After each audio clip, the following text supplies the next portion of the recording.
A paz do Senhor Jesus, meu irmão, minha irmã, sejam todos muito bem-vindos a mais um estudo da nossa lição bíblica. Hoje nós vamos estudar a lição de número 3 dessa nova série de lições.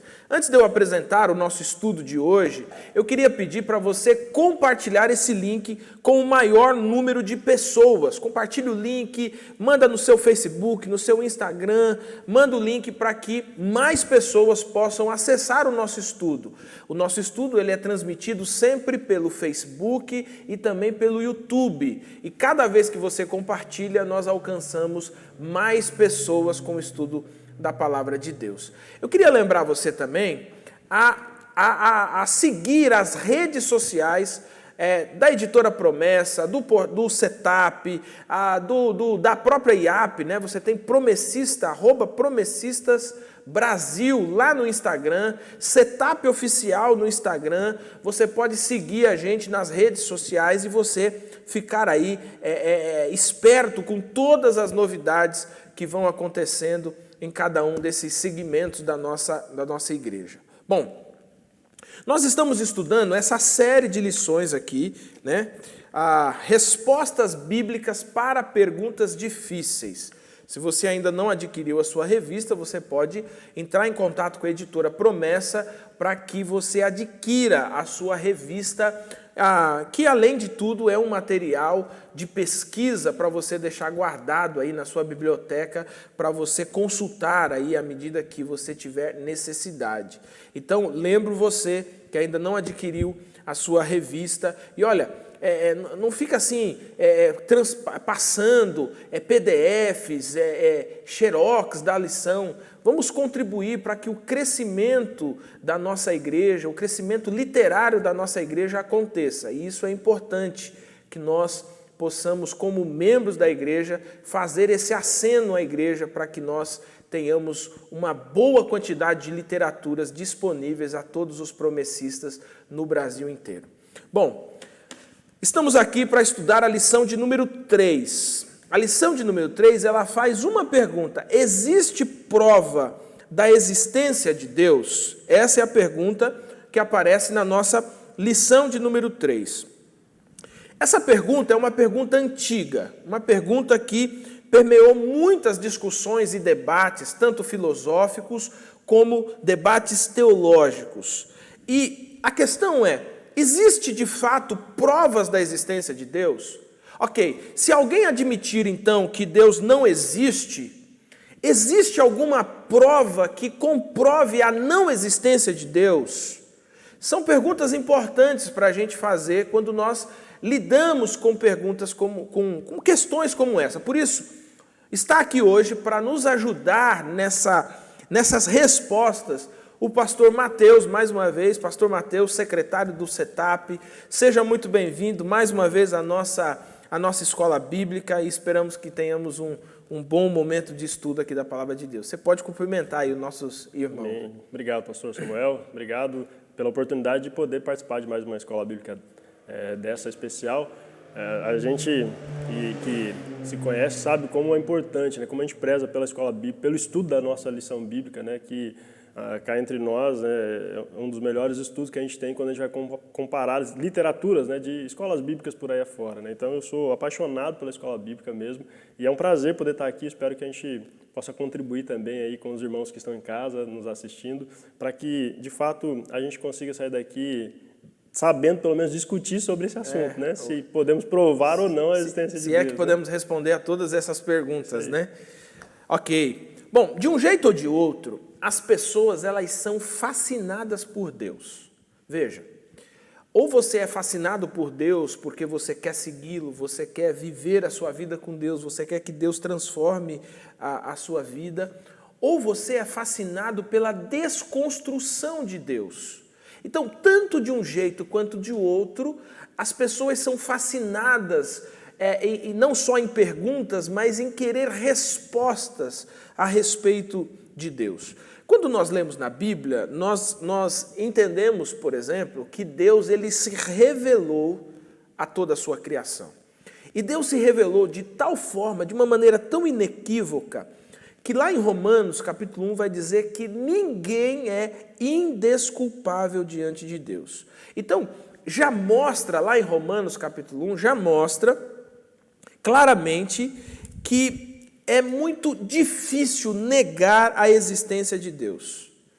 Agora, nós precisamos entender e afirmar essa existência de Deus e do quanto que Deus é fascinante, do quanto que a caminhada com Deus é fascinante, mas como que nós podemos responder a essas perguntas difíceis a respeito de um Deus que está acima de nós, um Deus que é atemporal, um Deus que não está preso a espaço, um Deus que não está preso ao tempo, um Deus que é espírito. Então, como que nós respondemos a essas perguntas? Pastor Mateus, eu queria começar assim, com uma pergunta direta, antes de qualquer coisa, né? É possível provar a existência de Deus ou Deus não pode ser provado?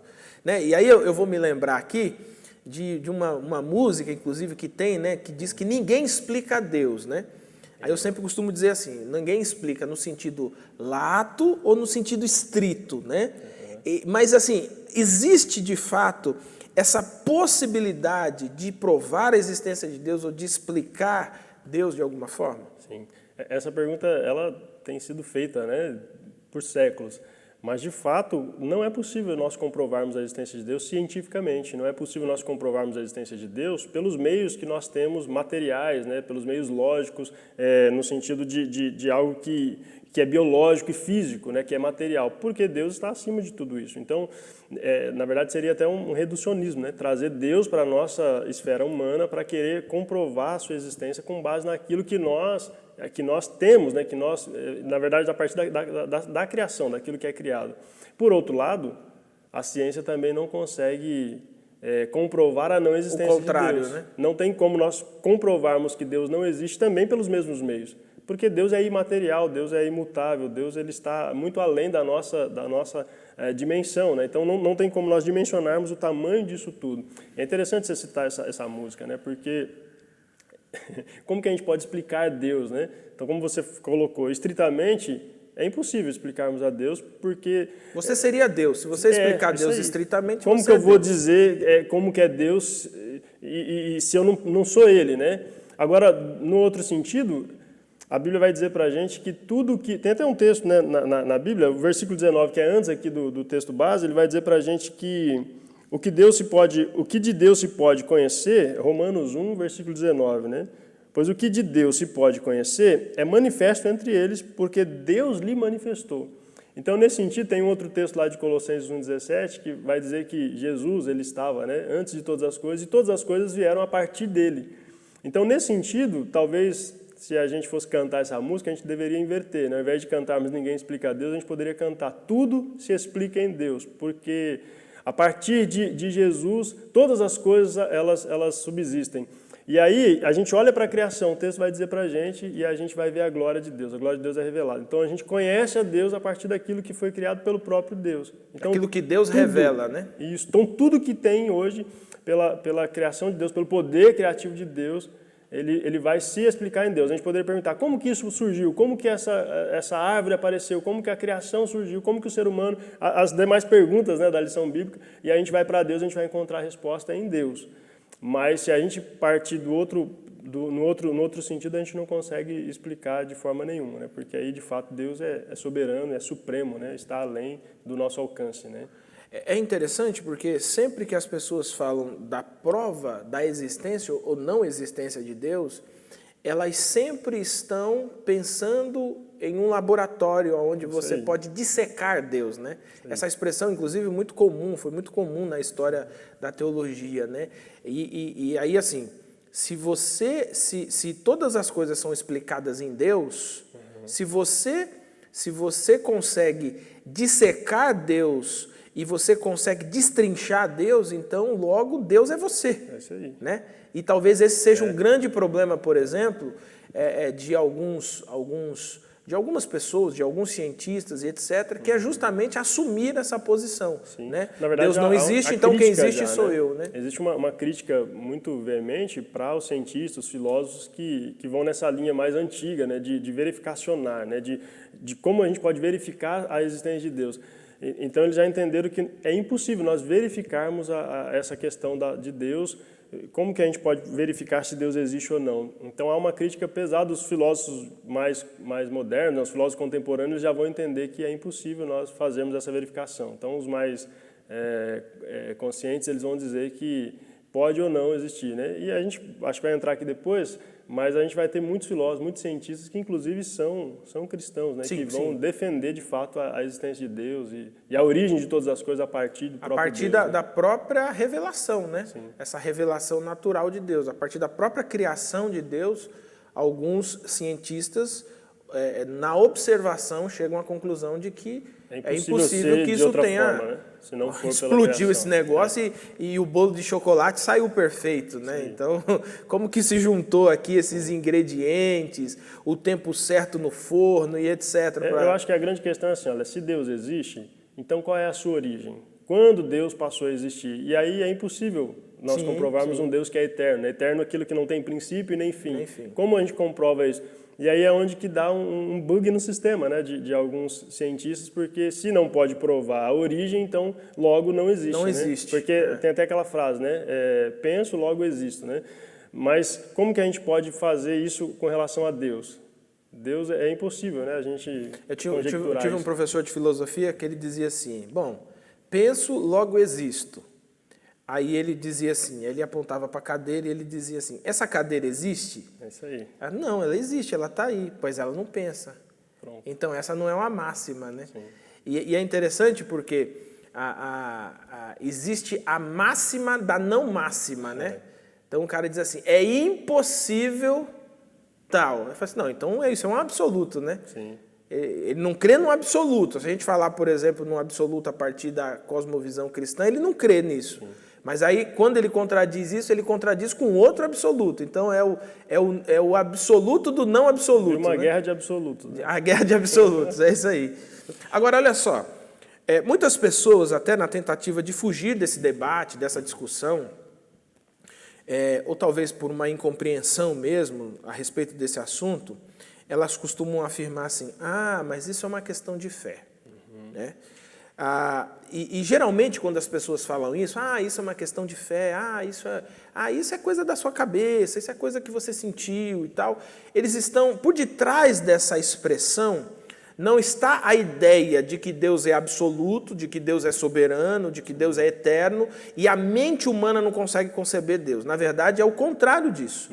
Está mais ou menos na ideia do seguinte, olha, isso é uma questão de fé. Então, Deus existe para você e tranquilo, para mim ele não existe. Né? E aí fica um pouco essa ideia de a questão de fé se transformar em uma ideia irracional. Né? Então, assim, esse negócio de acreditar em Deus, isso é coisa para gente boba, para gente... ignorante. Né? Tem, por exemplo...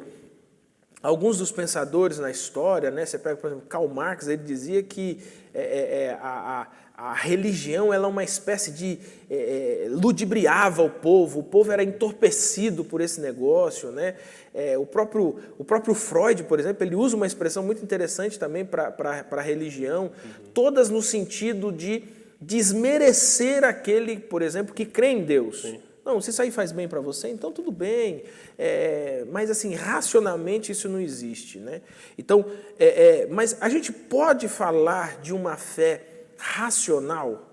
Sim, sem dúvida. Né? Se a gente olhar para o texto de Paulo aos Romanos, lá no capítulo 12, ele vai dizer que nós devemos oferecer o nosso culto de forma racional. Né? O nosso corpo é um sacrifício vivo e aí a gente faz isso de forma racional. Então, esse negócio de o culto ele ser sensorial, que a gente tem que sentir a presença de Deus, isso a gente precisa ser bem medido, né? Para não ir para um extremo nem para o outro. Né? A gente precisa perceber a manifestação. Deus é um ser que se manifesta. Ele é pessoal, né? Ele é pessoal e manifestacional entre nós. Mas dizer que a gente precisa sentir algo para saber se é de Deus ou não faz muito sentido, porque a Bíblia ela é muito lógica, ela é racional, né? A gente tem base histórica, a gente tem base intelectual, né? Deus ele vai respeitar os autores, né? Acho que na próxima lição vai falar mais sobre essa questão da Bíblia, né? Se ela é ou não confiável, sim, né? Mas a gente vai ter pessoas racionais aqui escrevendo e Deus respeitando o raciocínio de cada pessoa, né? A lógica de cada pessoa. Mas dizer que a fé ela é irracional, na verdade é uma tentativa de colocar a ciência e a fé como inimigas mesmo, né? Tentar separar isso, né? E isso é uma falácia, dizer que os intelectuais não podem ter fé. Inclusive, recentemente, a gente tem muitos antigos ateus, né, que estão se convertendo ao cristianismo porque estão compreendendo a supremacia intelectual da Bíblia, né? Tem um livro que o Jonas Madureira escreveu, né, Inteligência Humilhada, e ele vai mostrar justamente isso, né? Na verdade, a nossa inteligência, ela se humilha diante da inteligência de Deus, né? Diante da divindade, diante do senhorio de Cristo. Então, a gente vai estudando e a gente vai ver que, na verdade, é muito mais racional a fé do que o contrário. Se a gente for pegar os argumentos para provar a Deus, por exemplo, ou para provar a não existência de Deus, a gente vai ver que é mais fácil a gente... São bem mais irracionais, isso né? Aí. A gente vai falar, poxa, é muito mais difícil eu ser um ateu, é muito mais difícil eu não crer em Deus do que eu crer, porque faz muito mais sentido. E os cientistas, eles estão, né, chegando a essa conclusão. A gente tem alguns ateus famosos, né, que ditaram algumas regras como se elas fossem as máximas, né, dizendo que, de fato, Deus... não existe, que o mundo foi criado a partir da explosão do Big Bang, e aí vem a questão da evolução, mas isso não faz sentido. A gente poderia citar alguns filósofos famosos, algumas pessoas que até eram ateus e estão aí crendo, né? Tem um cientista famoso, é o Francis Collins, ele foi o coordenador do projeto Genoma, né? Então, toda essa questão do DNA, e ele descobriu uma série de coisas, e ele vai crer na possibilidade da existência de Deus. Então, assim, é um homem, uma pessoa totalmente intelectual, uma referência no mundo científico, e que vai dizer que Deus existe sim, né? Ele não vai crer, logicamente, como a gente vai crer, ele é adepto à questão evolutiva, né?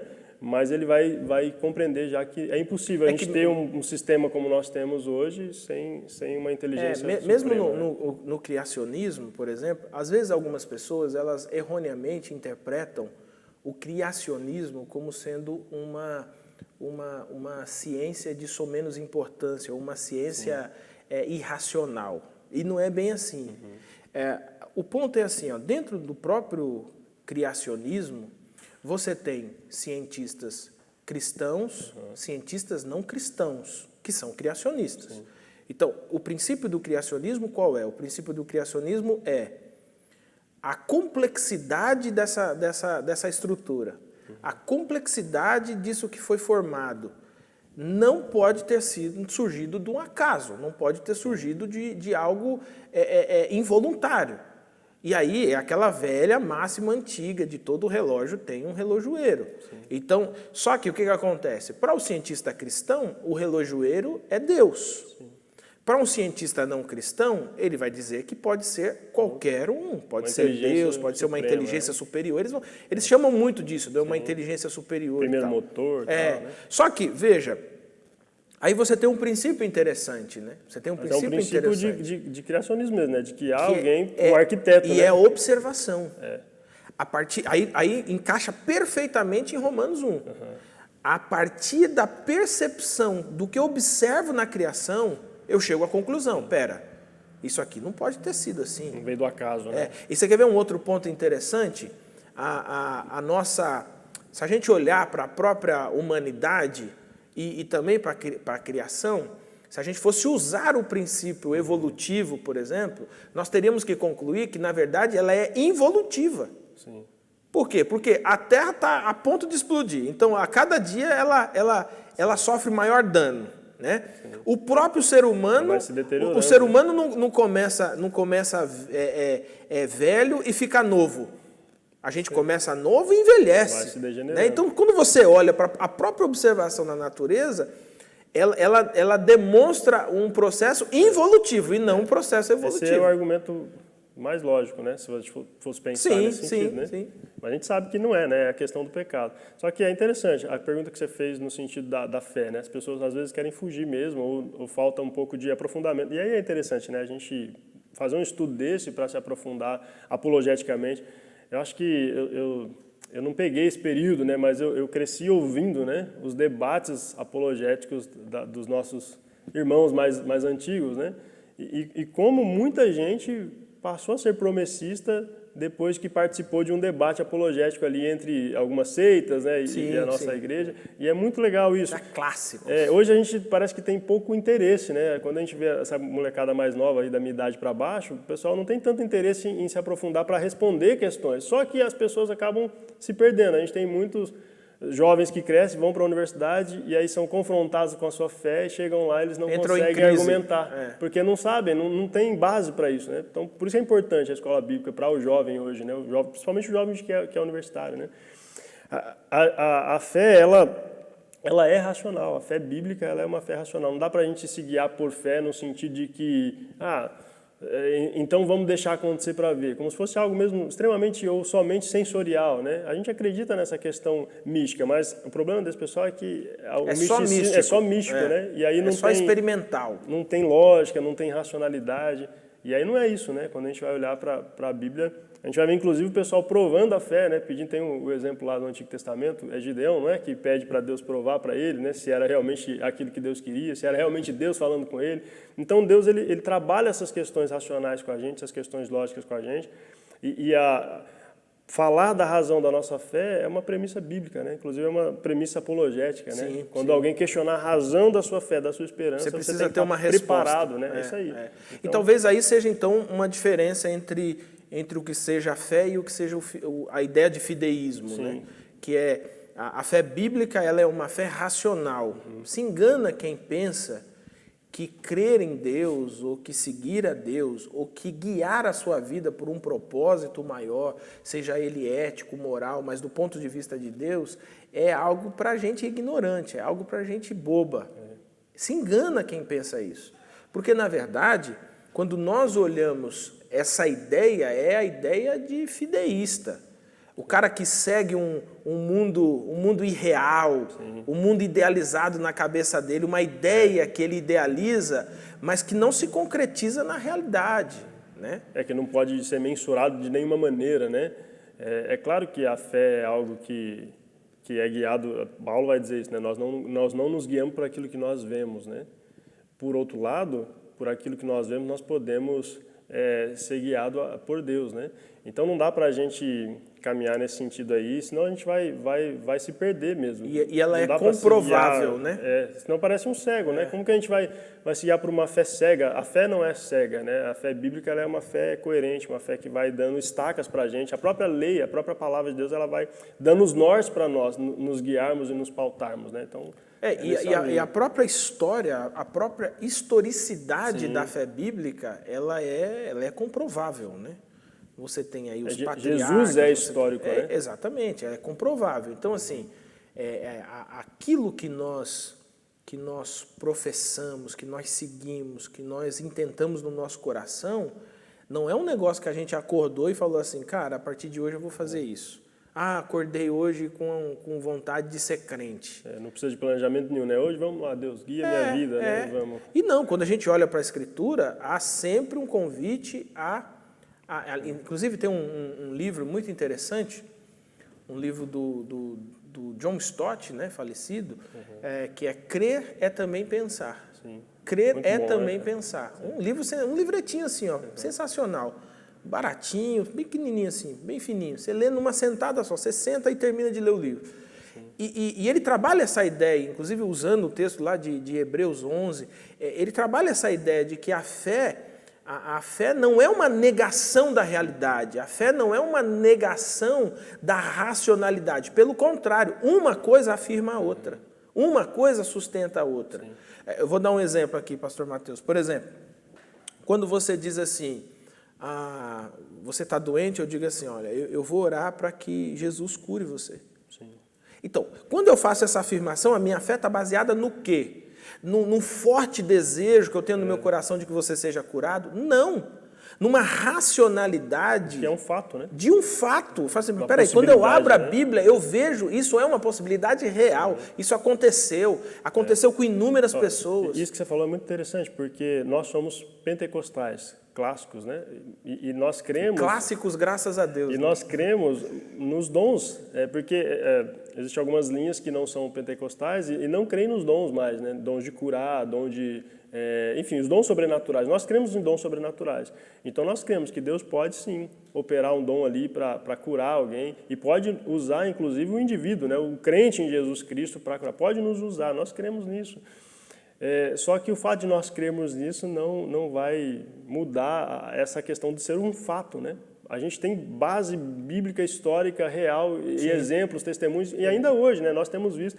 E eu acho que é importante dizer isso para os irmãos, né? Porque de vez em quando a gente escuta alguns comentários assim, a igreja de hoje não é como antigamente, não tem mais milagre, tem mais cura. Mas temos sim, se nós pararmos para ouvir os testemunhos, os relatos dos irmãos das igrejas locais, nós temos. Tenho certeza que na igreja do pastor Samuel congrega tem relatos. Lá na igreja onde eu congrego, se nós formos lá, nós vamos ouvir relatos de que Deus cura crianças, Deus cura homens, Deus cura mulheres. Deus intervém, né? Deus está sempre agindo de forma sobrenatural, mas isso não quer dizer que isso torna a nossa fé irracional. Né?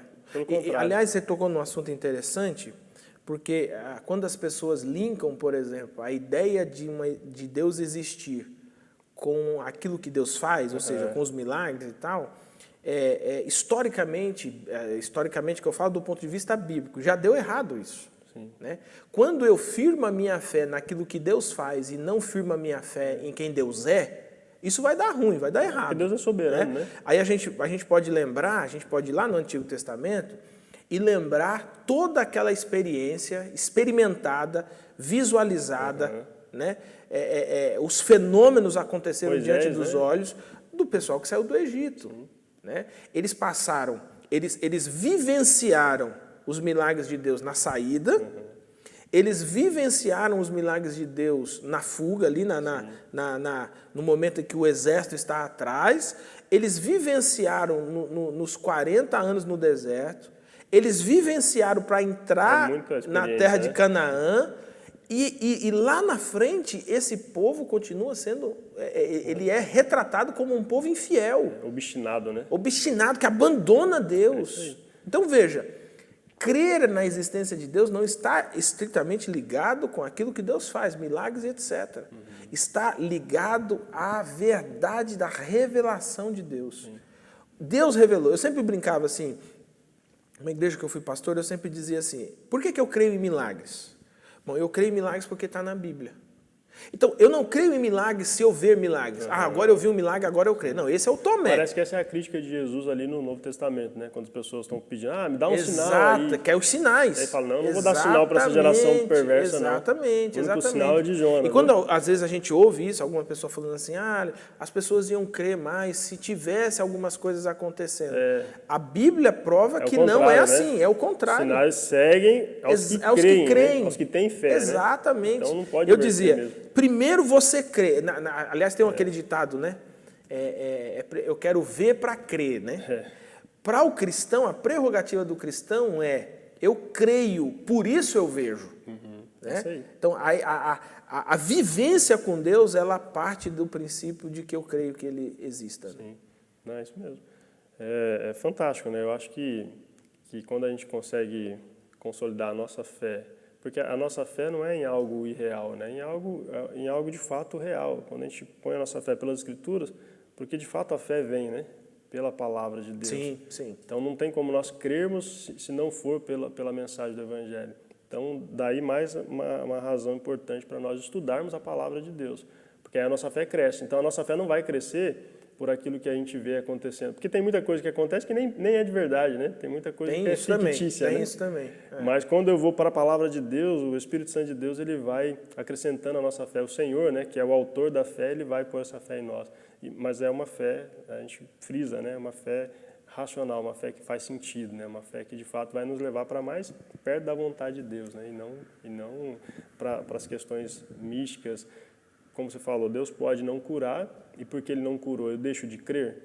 Então tem essa questão da soberania. Continuo crendo porque tem uma verdade acima disso. Apesar disso, né, a despeito das doenças, a despeito das tribulações, das pandemias e por aí vai, né? A gente continua crendo que tem alguém que está no trono governando o universo, né? E ele, É isso aí. tem uma definição que eu acho interessante. As pessoas perguntam assim, mas Deus existe? Como que Deus existe? E aí a Bíblia vai dizer que Deus é de eternidade a eternidade, né? Então uma definição assim, não, Deus não existe, Deus é. Deus é. Lá no texto de Gênesis, o primeiro texto, quando te leu o texto lá em hebraico, o original, na verdade, não é no princípio criou Deus, é Deus no princípio, né? Então a ideia é que antes do princípio, Deus estava lá. Então, Deus dá origem até ao princípio. As coisas que começam a surgir no princípio, elas vêm de Deus, porque Deus já estava ali antes mesmo de todas as coisas subsistirem, né? Vem a partir dele. Né? Eu tive um professor que ele dizia, por exemplo, quando ele interpretava aquele texto de que debaixo de Cristo, né, toda a criação subsiste, né? Aí ele dizia assim, ó, se você tem Cristo, você existe em Cristo. Sim. Se você não tem Cristo, você não existe. Legal. Por quê? Porque ele não só é o autor da vida, como ele é o sustentador da vida. Né? Ele que mantém. Né? Ele que mantém a vida. Por isso que a ideia de subsistir, a gente existe debaixo dele. Né? Às vezes a gente vê pessoas tentando existir acima dele. Né? E aí é sopro. Né? Como diz o Eclesiastes, é sopro de nada. Né? Não tem como isso se encaixar. Bom, a nossa vida não tem sentido, né? A vida perde sentido quando a gente não tem essa compreensão, né? Na verdade, parece que quando a gente estuda Eclesiastes, a conclusão do sábio é essa, né? Nada tem sentido, né? Mas quando não tem sentido? Quando está fora de Deus. É isso aí, quando nós não estamos em Deus. É o que você disse, inclusive, no começo, né? Ninguém explica a Deus, não. Todas as coisas são explicadas em Deus, né? Ou seja, ele é a origem, ele é o restaurador, ele é o mantenedor, sustentador de tudo isso. Né? Ele está no controle de tudo, né? Começo, tudo meio na mão dele. Né? Exato. Mas isso prova também como que às vezes nós aderimos a algumas expressões que parecem ser expressões legais, mas quando nós vamos pensar biblicamente, elas se colocam contra, na verdade, a própria Bíblia Sagrada. Né? Então veja, se Deus se revela para a sua criação, se Deus se revela para a humanidade, e o texto de Romanos, né, inclusive o texto base da nossa lição, ele vai dizer, pois desde a criação do mundo, os atributos invisíveis de Deus, seu eterno poder, a sua natureza divina, têm sido vistos claramente e sendo compreendidos por meio das coisas criadas, de forma que tais homens são indesculpáveis. Né? Eu me lembro uma vez, conversando com um rapaz, e aí falando, eu estava bastante empolgado, assim, falando e tal, e aí ele falou assim, num determinado momento, ele começou a dar uma risadinha, assim, de canto de boca, Aí eu falei assim, o que foi, cara? Ele falou assim, você sabe que eu não acredito em nada disso que você está falando, né? Aí eu falei assim, e? Isso aí. Aí ele falou assim, não, porque você está falando aí e tal, mas eu não acredito em nada disso aí. Esse negócio de condenação eterna, eu não acredito em nada disso aí. Eu falei assim, cara, crendo ou não crendo, diante do eterno nós compareceremos. Isso aí. E é legal, né? Porque se você for para a Bíblia procurando defesas, né, dos apóstolos, defesa dos profetas, defesa do próprio Deus para a sua própria existência, a gente não vai encontrar, né? Deus não está preocupado em provar que ele existe.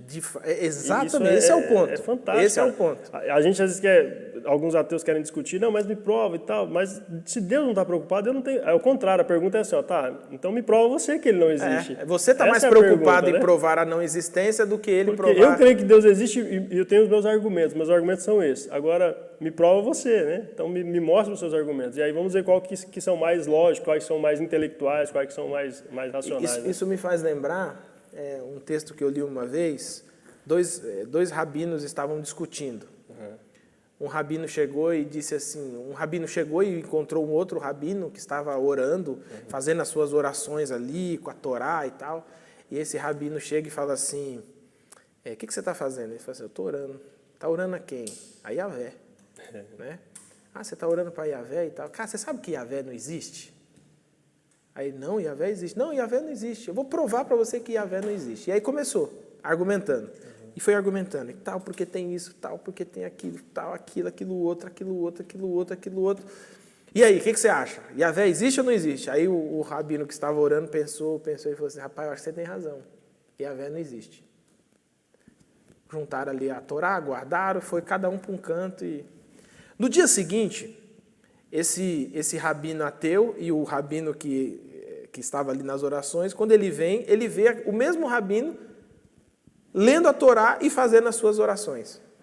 Aí ele chega e fala assim, rapaz, o que aconteceu? Ontem eu já provei para você que Deus não existe. O que você está fazendo assim?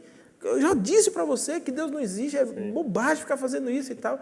Aí ele responde assim, e o que Deus tem a ver com isso? Pronto. Então, às vezes, algumas das nossas discussões, a gente precisa terminar e falar assim, tá tudo bem, mas o que Deus tem a ver com isso? Por quê? Porque se nós estamos falando de Deus como é revelado na Bíblia, essas coisas não atingem Deus. Deus está para além, né? Como dizia um teólogo, Deus é o totalmente outro, né? Ele está numa outra. E aí assim, vem aquela discussão, né? Deus ele é transcendente ou Deus ele é imanente, né? Transcendente, ele transpassa além da nossa compreensão. Ele não vai estar presente, por exemplo, num lugar. Agora, a Bíblia mostra que Deus, quando fala, né, é Deus de perto Deus de longe. E também de longe. É os dois, né? né? Inclusive, já corrige aí o louvor, viu? É Deus de perto e não de longe. Não é não. A Bíblia está dizendo, é Deus de perto e também de longe. Canta muita coisa errada. Né? Muita coisa errada. Na verdade, quando a gente fala de Deus, a gente deve cantar para Deus, né? E a gente canta muita coisa para a gente mesmo. Né? Exatamente, exatamente. E quando o texto fala, és Deus de perto e também de longe, ele está dizendo, Deus é transcendente. Sim. Ou seja, Deus não pode ser tocado, capturado, colocado dentro de um... Ser verificado. Né? Botar no laboratório. Não. Esse Deus aqui, ele é totalmente transcendente. Só que ele diz, mas ele é um Deus de perto. Sim. Que é um Deus imanente, é um Deus que está presente aqui entre nós, está presente aí na casa, né, do nosso irmão, a irmã, está presente na igreja. A maior manifestação dessa presença de Deus é em Cristo, né? A maior revelação de Deus é em Jesus, né? Nós conhecemos a essência do que é Deus na pessoa de Cristo, né? Tem até a discussão lá, né, dele com o discípulo, né? Ah, Senhor, mostra, né? Filipe perguntou para ele, onde é que está o Pai? E aí Jesus fala, rapaz, você está andando comigo todo esse tempo e ainda não conhece o Pai? Quem olha para mim está olhando para né? ele. Pai e eu somos um, né? E é muito interessante, assim, esses assuntos da teologia, olha, eu recomendo você pesquisar, tentar estudar um pouco mais, porque são interessantíssimos, né? Esse princípio, por exemplo, da transcendência de Deus, da imanência de Deus, essa ideia desse Deus que não pode ser coaptado, não pode ser colocado dentro de um tubo de ensaio, um Deus que está para além, irmão. E ao mesmo tempo vem e se relaciona com pessoas. A Bíblia diz que ele sabe quantos fios de cabelo tem na cabeça de cada... Imagina, são 7 bilhões de seres humanos espalhados pelo mundo. A Bíblia diz que Deus sabe o número de cada fio de cabelo que ele tem. Isso aí. Então é um negócio extraordinário. Puxando só um gancho aí, uma sardinha, né?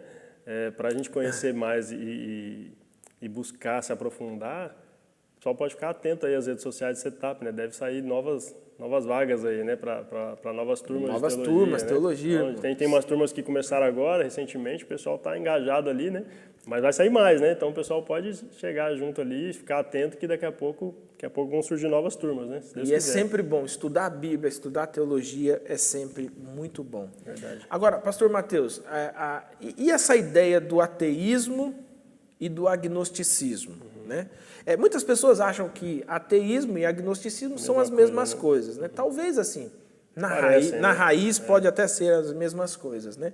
Mas pode falar um pouquinho para a gente sobre esses dois pontos? Uma diferença básica ali, o ateísmo ele vai ser categórico, né? Ele afirma categoricamente que não há Deus, não existe Deus, Deus não existe porque para ele não pode ser provado e que não pode ser provado, Deus não existe. Que na verdade é um argumento contra ele mesmo, né? Porque ele também não consegue comprovar a não existência, né? Mas a diferença básica é essa, para o ateísmo não existe. Agora o agnosticismo ele já não é capaz de dizer isso, né? Para ele não dá para dizer que Deus existe nem que não existe. Então ele fica ali sem nenhuma definição, né? Ele nem define que sim nem que não, né? Que é diferente já do nosso caso, né? Isso é igual um camarada uma vez que foi numa determinada igreja, né? E fez um voto ali para um santo nessa igreja, né?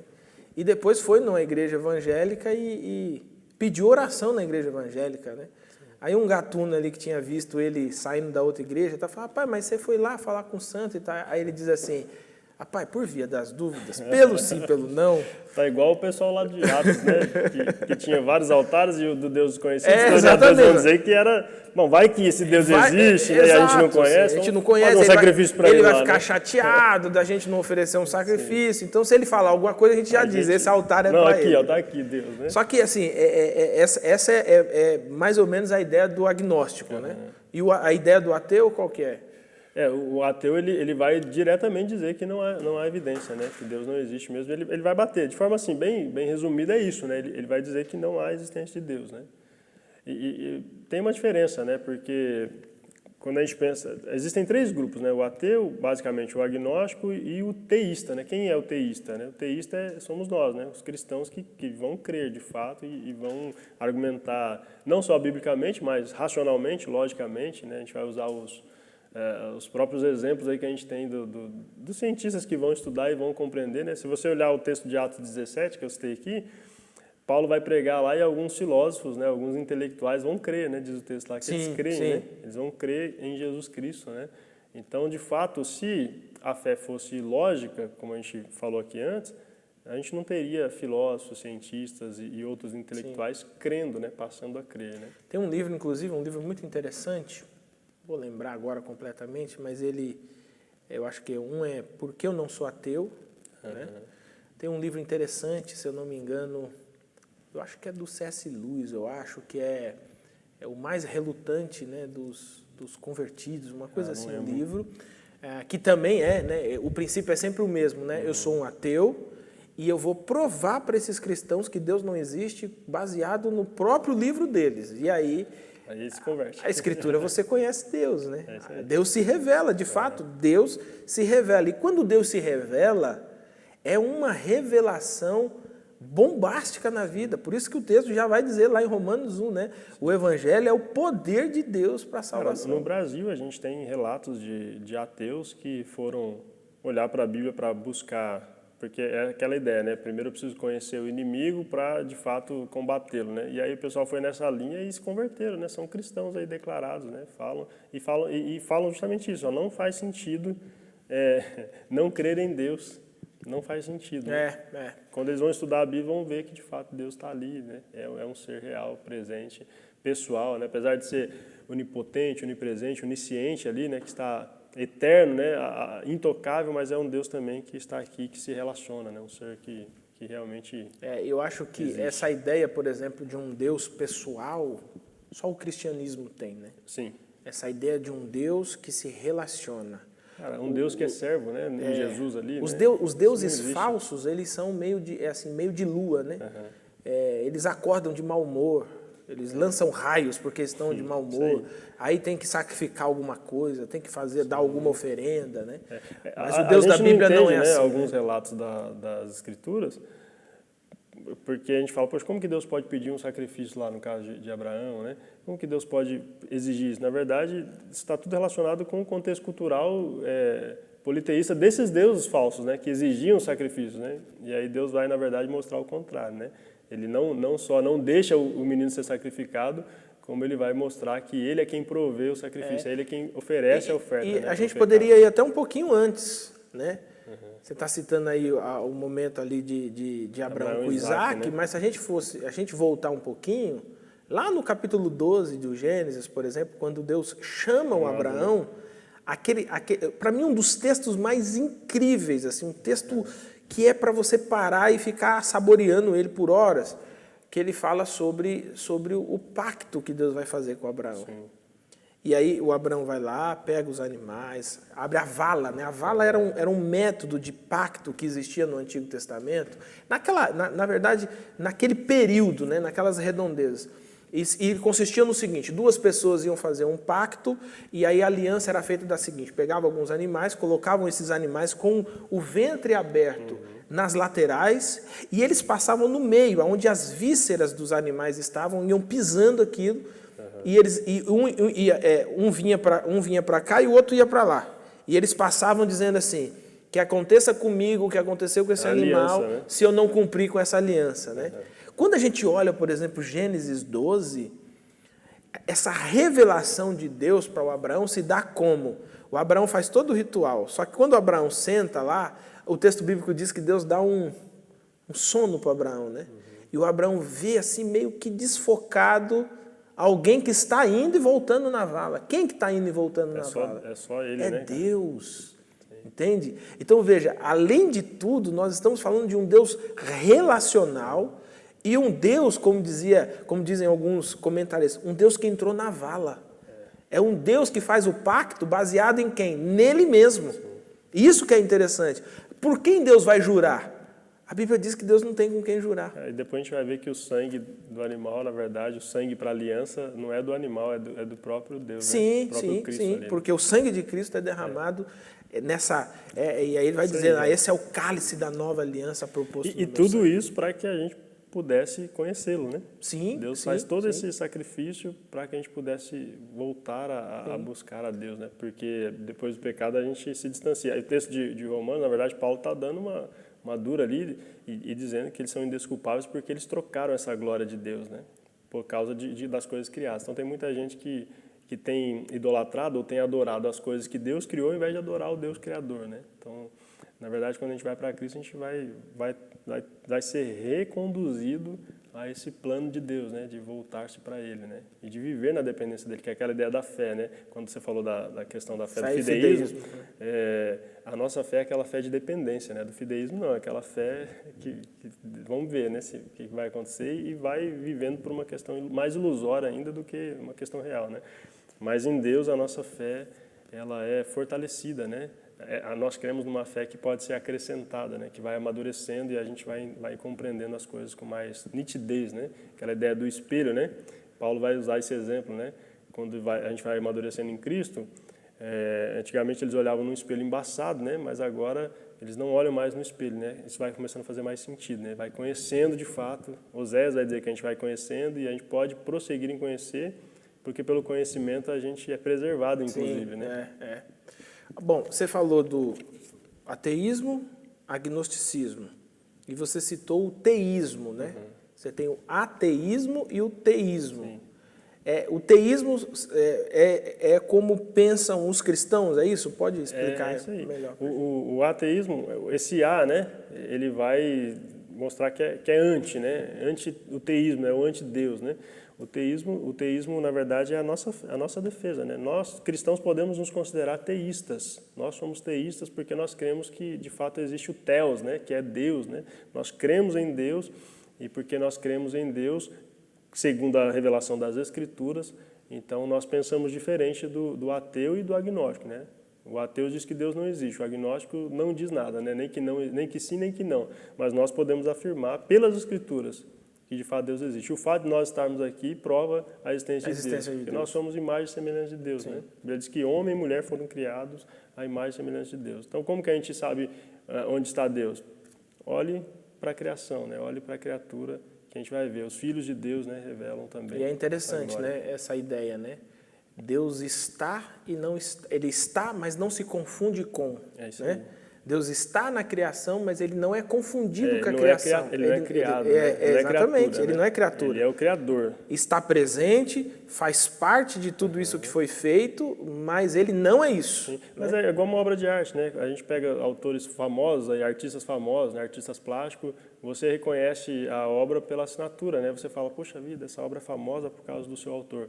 Então, quando nós olhamos para a criação, a gente vê a assinatura de Deus, né? Não é que Deus está ali, né? Entre a criatura, como se fosse um ser criado, mas ele pode ser identificado pela sua assinatura, né? O seu DNA está ali, né? Se a gente pudesse assim dizer, né? Deus pode ser visto pela sua própria obra, né? Pela obra de arte. Legal, cara, legal. Bom, a gente tem, ao longo da história, teólogos, filósofos que, além de debater essa questão da origem do universo, né, para pensar ali a existência ou não de Deus, se deparam também com uma situação que é uma das provas da existência de Deus, utilizado como prova da existência de Deus, que é o argumento moral, né? Como que isso pode ser usado para afirmar a existência de Deus, pastor Mateus? Sim. Existem vários argumentos, né? Eu acho que esse da moral ele é bastante interessante, porque se Deus não existe, então não existe certo ou errado, não existe bem ou mal. Então, se Deus não existe, a gente pode fazer o que a gente quiser, a gente pode viver sem regras, né? Agora, se Deus existe, faz sentido a gente ter as regras, tanto civis, né, quanto as normas, né, os próprios mandamentos da palavra de Deus, porque aí eu sei que eu não mato, que eu não roubo, porque eu sei que vai ter bem e mal, vai ter ações e consequências, né, e reações a partir disso. Então, esse argumento moral, ele vai mostrar pra gente que eu não posso roubar, que eu não posso mentir, eu não posso estuprar, eu não posso assassinar, eu não posso explorar, eu não posso agredir. Então, esse é um argumento que faz muito sentido. Da onde vem essa noção moral? Quem é que colocou isso em nosso coração? A gente vai olhar para a palavra de Deus, a gente vai ver que o próprio Deus vai colocar esse aspecto moral no nosso coração, esse senso moral. A Bíblia diz que a lei dele, né? Ele disse isso através de Jeremias, depois o autor aos Hebreus vai dizer que a lei dele foi escrita no nosso coração para que a gente pudesse, de fato, ter esse relacionamento com Deus e saber o que é certo e o que é errado e viver dessa forma. Por isso que até os ímpios, né, eles têm esse senso de justiça moral, porque eles também são parte da criação de Deus e quando Deus vai criar, essa questão já é colocada lá, né? Agora, em Jesus, isso é muito mais presente, né? Então, não tem como mesmo a gente se desculpar e dizer que não conhece a Deus. O argumento moral, eu acho que ele é um dos argumentos mais corretos aqui, né? Tem um texto aqui que a gente vai ler em Romanos 2,15, que ele vai dizer assim, olha... mesmo que eles nunca tivessem ouvido a lei de Deus, né, a lei moral, Deus vai dizer que eles conhecem porque ela está escrita em seus corações, testificando juntamente a sua consciência e os seus pensamentos. Então, não dá para o criminoso lá cometer um crime e dizer, eu fiz isso porque eu não conhecia Deus. O texto está dizendo que não, ele não tem essa desculpa, ele não pode dar essa desculpa, porque de fato isso foi colocado na consciência, no pensamento dele, no coração dele, né? Então, o argumento moral ele faz muito sentido, né? Legal. Se tirar isso... A gente tem o argumento moral, tem o argumento assim, que nós encontramos no próprio universo, né? na própria criação, e nós já falamos disso, né? A complexidade da criação, hoje tem surgido uma corrente intelectual muito interessante a respeito do designer, né? O designer inteligente. Sim. Então, a criação, a Terra, né? Todo esse nosso cosmo, ele está produzido, despendido, né? Em proporções perfeitas, que só uma mente inteligente poderia construir, não simplesmente essa ideia de acaso. Pastor Mateus, nós estamos chegando ao final do nosso estudo. O que você poderia falar para o nosso estudante da Palavra de Deus que está conosco hoje a respeito dessa racionalidade e da plausibilidade da existência de Deus? Sim. A gente precisa crer em Deus, né? De todo o coração. Você que um dia compreendeu pelas Escrituras Sagradas que existe alguém que está acima de você, mas que ao mesmo tempo cuida de você, você precisa buscar conhecer mais. A nossa fé, como a gente viu aqui, ela não é uma fé que surge do nada, né? É uma fé que tem base, né? Nossa base é a palavra de Deus, ela vem pelo ouvir a mensagem de Deus.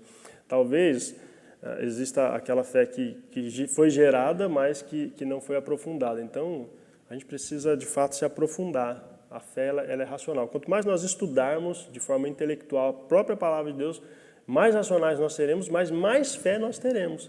E ela é plausível, né? Quando a gente olha para os argumentos e vê toda essa questão que é criada em cima da defesa contra a existência de Deus, a gente vai ver que faz muito mais sentido a gente argumentar a favor do que contra, né? Então, se aprofunde, porque de fato a fé ela é racional e ela é plausível.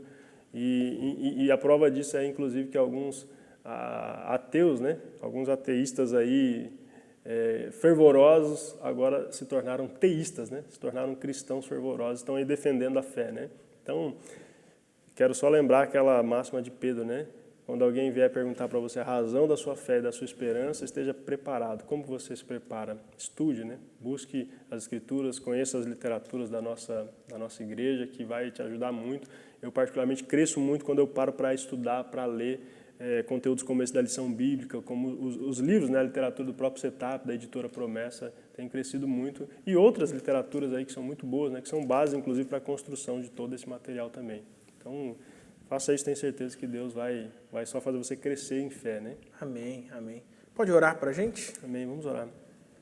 Senhor Deus e Pai, nós celebramos ao Senhor e adoramos o Teu nome, porque cada vez que nós paramos para pensar, para raciocinar, para dialogar sobre a Sua pessoa, nós temos a convicção ainda mais solidificada. A nossa fé, ela cresce cada vez mais, Senhor, quanto mais nós nos debruçamos em Sua palavra, quanto mais nós buscamos conhecer as Suas Escrituras. Por isso, ó Deus, nós queremos Te adorar em espírito e em verdade. Nós sabemos que isso é possível por meio de Jesus Cristo. Por isso, Senhor, nós Te agradecemos e eu peço a Ti, Senhor, que nos abençoe, que este conteúdo ele seja uma ferramenta para os universitários cristãos, Senhor, os universitários promessistas que estão enfrentando desafios, conflitos na sua fé por causa de alguma teoria que algum professor tenha colocado e tenha confrontado. Senhor, Tu és poderoso para dar capacidade intelectual para que cada um de nós possamos crescer. Então nos ajude, abençoe cada irmão, cada irmã, que a gente tenha base e tenha coragem, Senhor, que a direção do Teu Espírito possa nos conduzir, Senhor, para qualquer que seja o argumento, para que a gente tenha condições de desconstruir esses argumentos a partir da Sua revelação. É no nome de Jesus que nós oramos, Senhor, e Te agradecemos. Amém. Amém. Pastor Mateus, mais uma vez, obrigado aí pela ajuda nessa nossa lição bíblica. Eu quero deixar aqui para você esse nosso livro, que é um livro de apologética cristã. Esse é um livro produzido pelo CETAP e está sendo comercializado, editado pela nossa editora, né, a editora Promessa. Você pode adquirir o livro entrando lá em contato com a editora Promessa. Esse é um livro de apologética. Que Jesus abençoe a sua vida, que você tenha um feliz sábado. E olha só, a Bíblia é um livro confiável? Semana que vem nós vamos conversar sobre esse assunto ao estudarmos a nossa lição de número 4. Até a próxima semana, eu espero você com a graça de Deus. Até lá.